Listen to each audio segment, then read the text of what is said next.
What's up, YouTube? How y'all doing today? Today I got this Lincoln Town Car.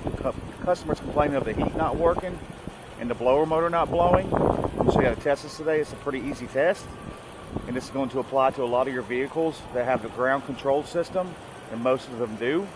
Anyways, if you haven't subscribed to my channel, please subscribe. I'm going to make videos like this to make your life easier. Let's get started. Now, right now I got the blower motor off.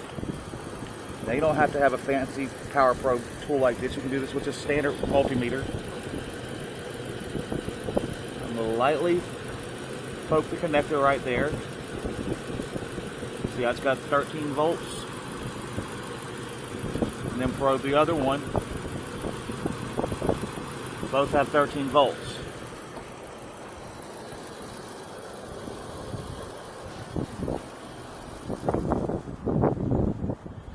I'm going to come in and I'm going to turn the system on.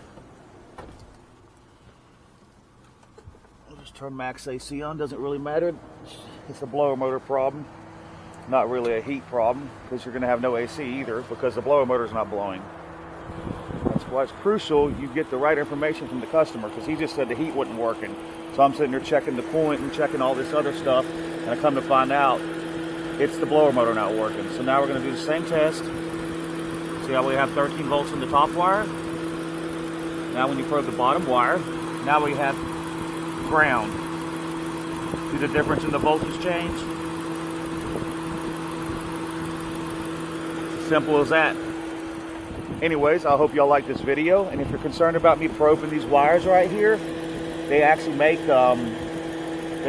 this type of wire repair glue that you can get that you just rub on there. But also, nail polish works real good too. I know that sounds crazy, but it does. Anyways, I hope y'all like this video. Y'all have a good day. Please subscribe, check like,